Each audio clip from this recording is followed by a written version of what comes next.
So yeah, thanks again for organizing this conference, and thank you for inviting me. It will be a pleasure to give a talk.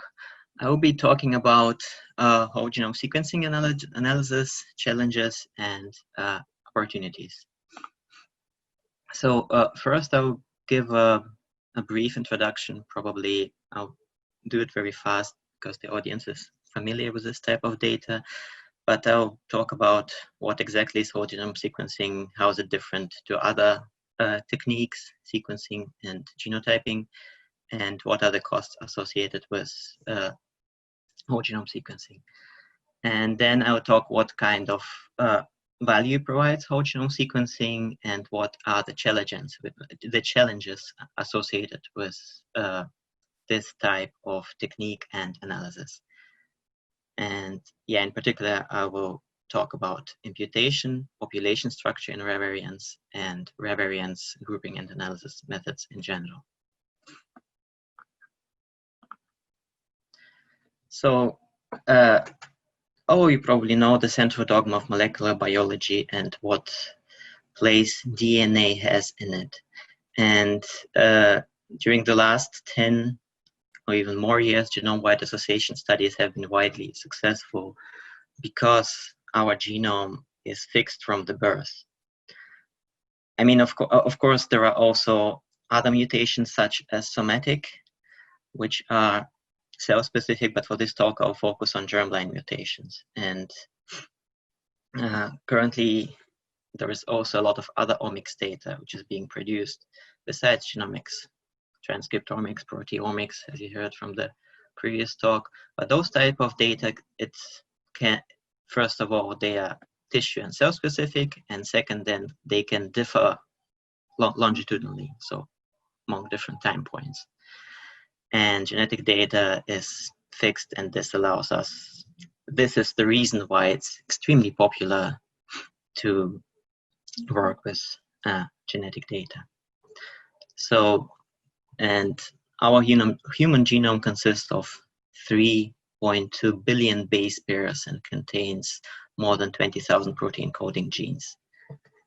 So you can imagine how this is a huge part of the big data, which is pretty popular right now.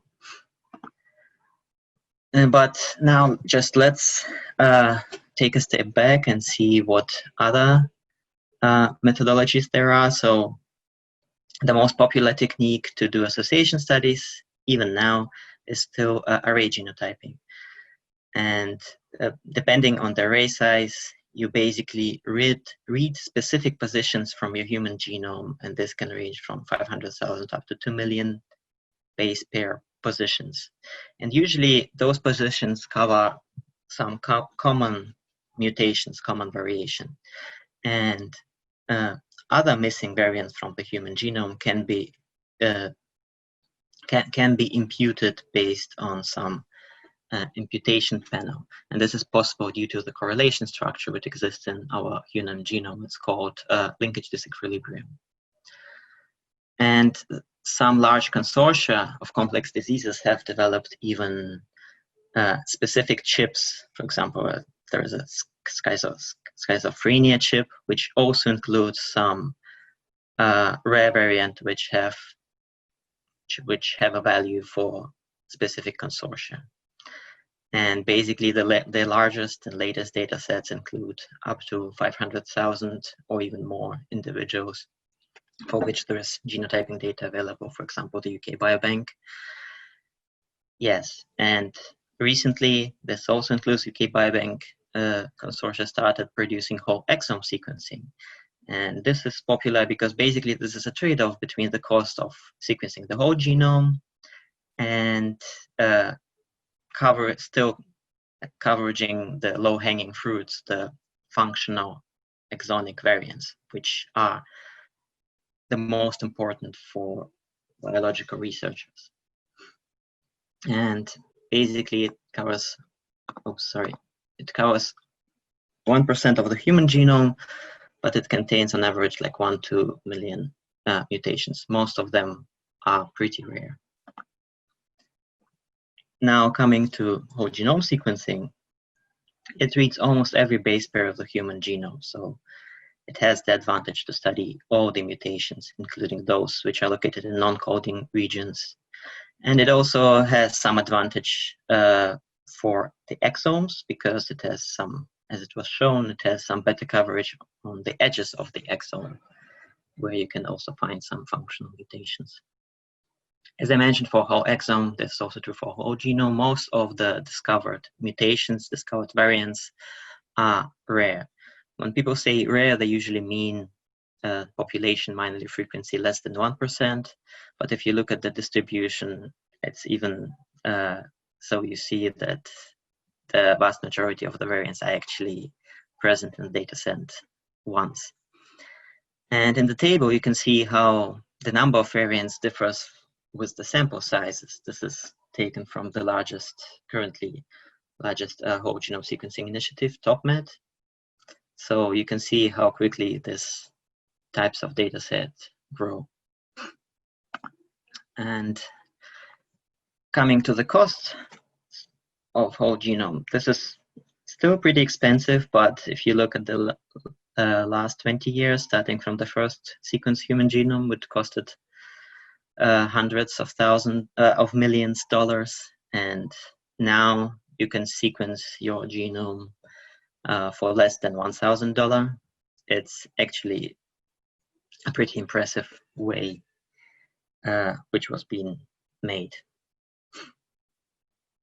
So, although genetic data is pretty simple, it's basically a matrix consisting of zeros, ones, and twos when you call your variants.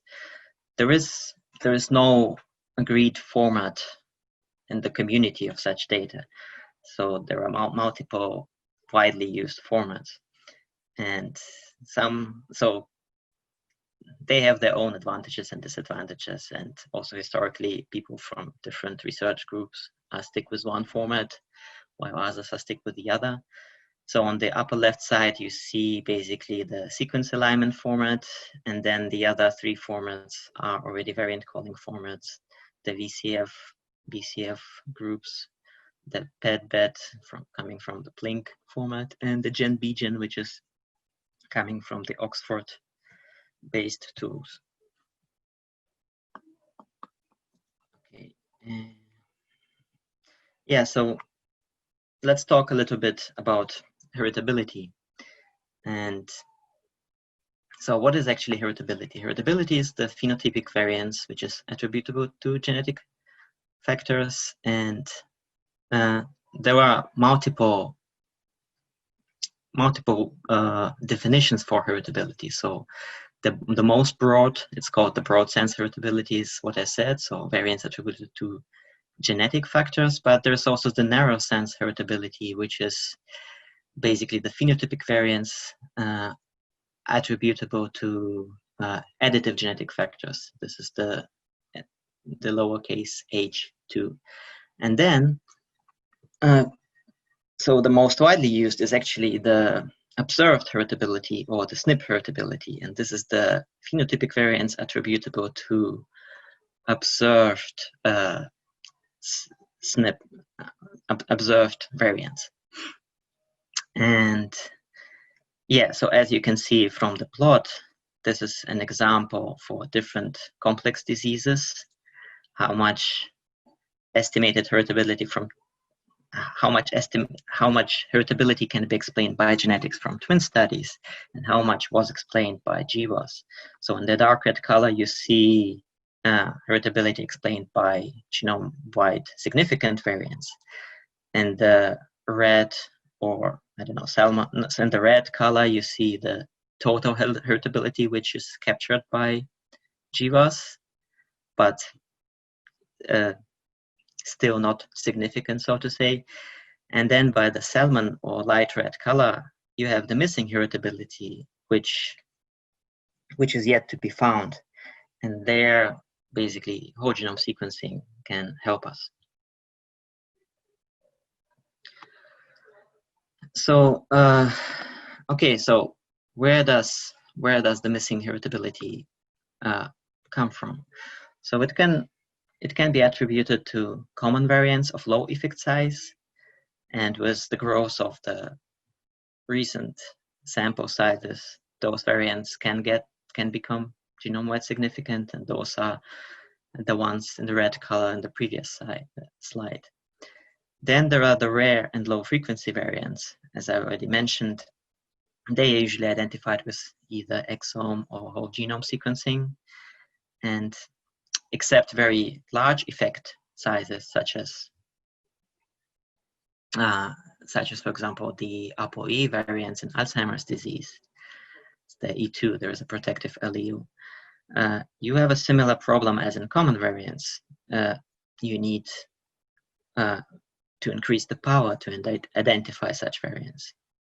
And other possible reasons include some structural variations, gene-gene interactions, non-additive effect, and maybe the heritability from twin studies was simply overestimated, for example, by shared environment. So how whole genome sequencing can help to fill the missing heritability? So I will focus on two things. So first, whole genome sequencing can definitely help to build larger and more diverse imputation panels for GWAS studies. And I will also try to answer the question whether imputation could actually replace the need for whole genome sequencing. And second, like I was saying, a very important part in whole genome sequencing studies is rare variant analysis. And I will talk about this because whole genome sequencing can be important to study gene regulatory regions, CNV structural variants, and other non-coding variants of unknown significance. So I will focus on three challenges. The first one is related to imputation. So probably all of you know that imputation is a statistical inference of unobserved variance based on the correlation structure, the linkage disequilibrium. This is basically the horizontal structure in this plot. And in order to perform imputation, you need your genotype data set, which you want to impute, and the reference panel, which is based on whole genome sequencing against which you want to impute. And the question is how to choose this reference panel and how large it should be. Well, the most popular reference panels are now in this slide. So there is a very popular one is the 1,000 genomes with 2,500 individuals of diverse ancestry. You have an African-specific panel, so with African ancestry, it's called Kappa, and it's not too large. Then you have the HRC, the Haplotype Reference Consortia, which is pretty popular. It has 32,000 individuals, and most of them are from European ancestry. And then most recently, TopMed has introduced their reference panel with almost 100,000 individuals and of diverse ancestry. Besides diverse ancestry, TopMed is not a population-based cohort. It actually contains multiple studies of different heart, lung, and blood diseases, and this might also help imputation, in particular if you study the same disease as those cohorts are based on. So there were some analyses which compared the reference cohorts, and for example, in the plot above, you see there were two studies of African ancestry, the GHS, and of Hispanic ancestry, the HCHS, and they were imputed against three different imputation panels. And these are the results, how well the rare variants are imputed, because basically those are the most problematic variants when you do imputation. So, and as you can see, size matters, but also diversity matters. You see that TopMed performs among the best, but also 1,000 genomes shows better performance since it has more diverse ancestry. Yeah. So could actually imputation replace the need for whole genome sequencing? I mean, if you have a large enough reference panel, why don't you just do genotyping and then impute against this panel and get all the variants you need? So to answer this question, I actually compared real sequenced whole genome sequence variants to the one which were inferred with imputation. And those were coming from the same cohort, from the same subjects. So, and as you can see from this box plot, actually still a large chunk of rare variants are specific to whole genome sequencing. So still, even with large cohorts, I think this was based on HRC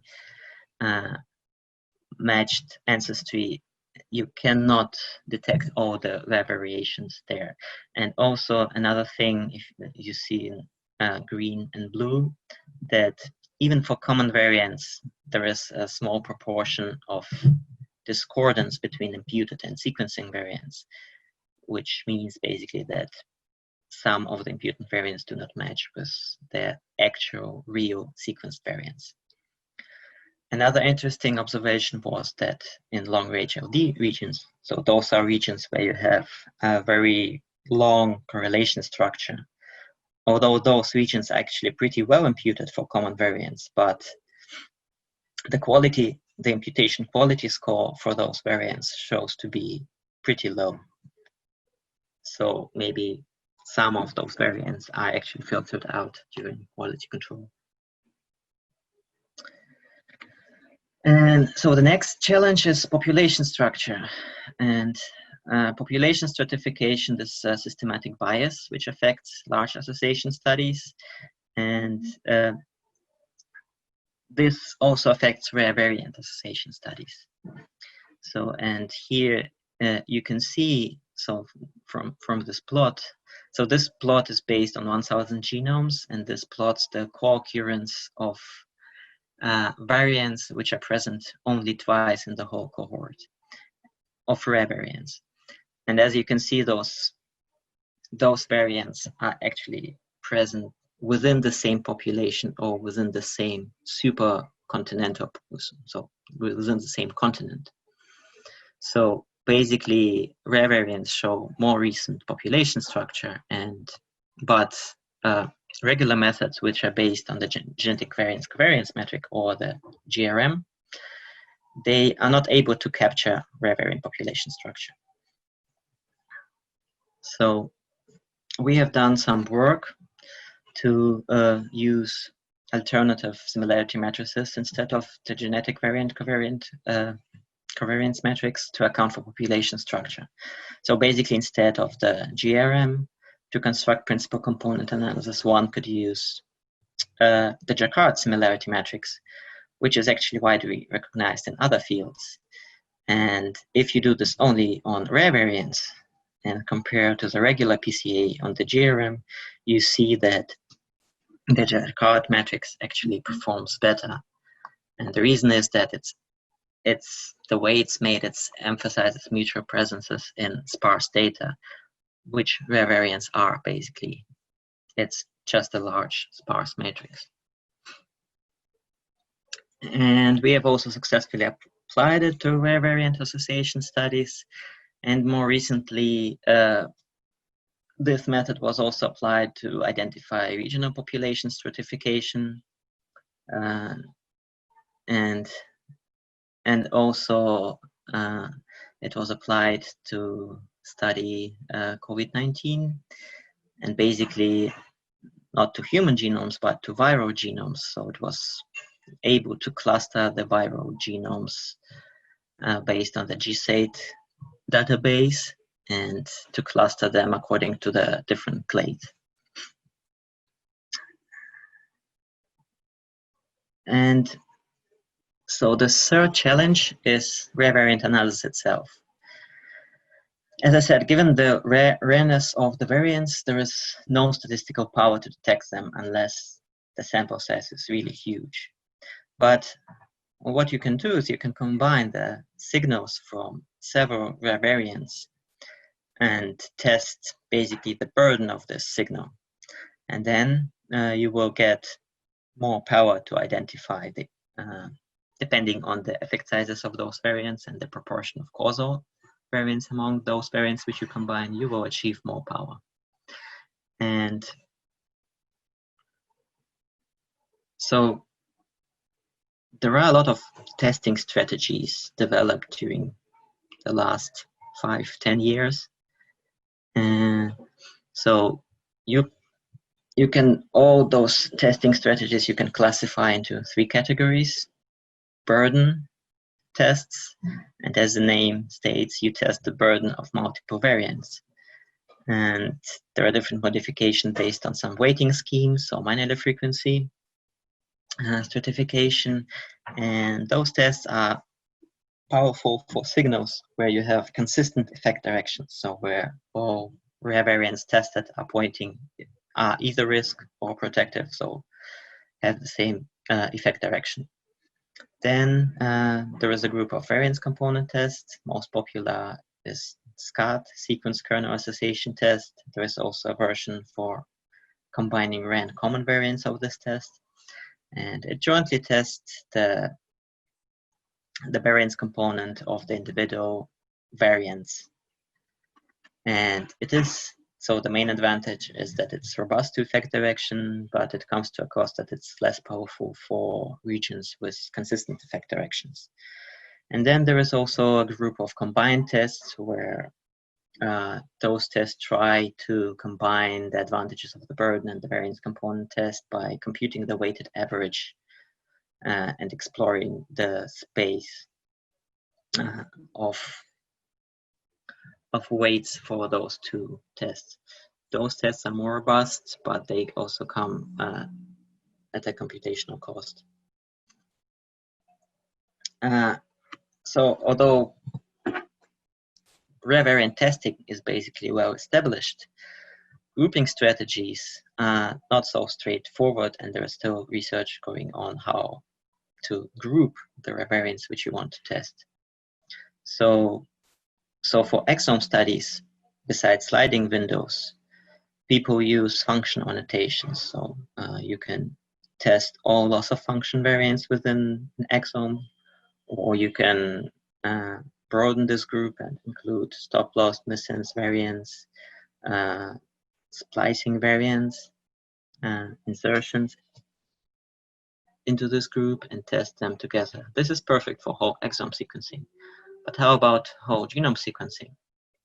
So for whole genome sequencing, people mostly use window-based approach, so either sliding window based on a fixed length or a fixed number of variants. Those sliding windows can be consecutive, they can also be overlapping. And you can also base them on promoter or enhancer regions. So I did a quick simulation when I was exploring the power of different grouping strategies, and here the line corresponds to the percentage of risk variance within a window where you test the whole window. And that is, the larger your region is, the more null or the more noise variance you include in a region. So as you can see, even though the power depends on the sample size, it is also important to include as much causative variance as possible. So basically, there's a trade-off between this window size and sample size. However, a priori, you don't have the information which of the variants are causative, else it would be pretty simple.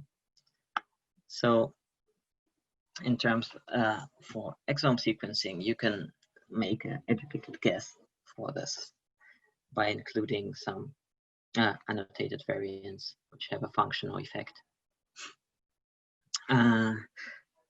Another thing what we have done, we tried to look for a data-driven approach to group the rare variants, and in this paper we have developed basically a method which looks at the spatial distribution of rare variants along the chromosome. And it groups densely located rare variants. So the window size is actually different for different groups. And the cut points are located in sparse regions where you have less variation. So, and we applied this this method to Alzheimer's disease and identified a region-based signal in the ITGB3 gene, which is associated with Alzheimer's. And again, you can also use external annotation for whole genome sequencing. For example, you can make an educated guess based on GenoSkyline scores. So those are scores which are calculated on the epigenomics roadmap project, and they combine information from expression data, ChIP-seq data, DNase-1 hypersensitivity data. And basically, by studying some complex disease, you can identify the tissue of interest and weight your rare variants based on these scores.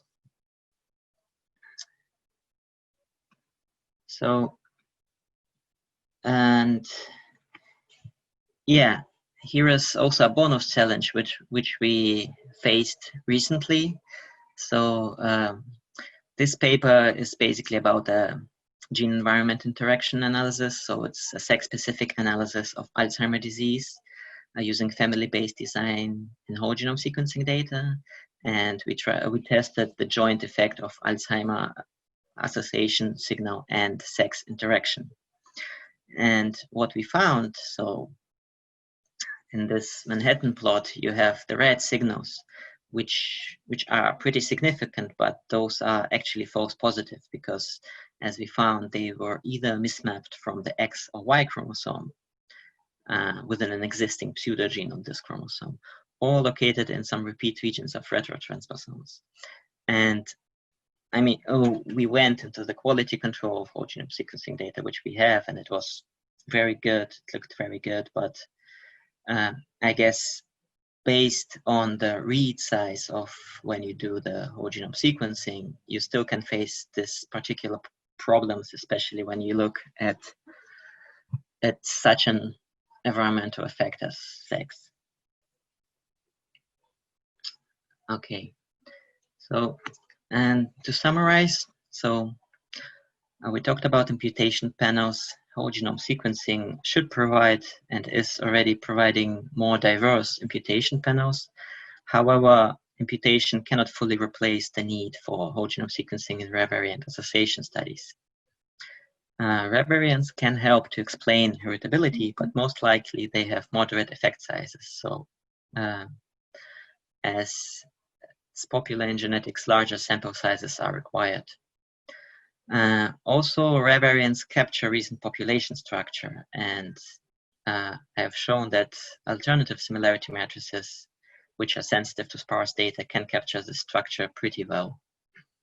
And for window choice for rare variants, you need a more informative choice. And this, coupled with integration with other omic data, may enhance whole genome sequencing rare variant analysis. So this is basically it. I'm happy to take questions. Those are my acknowledgements. Thank you.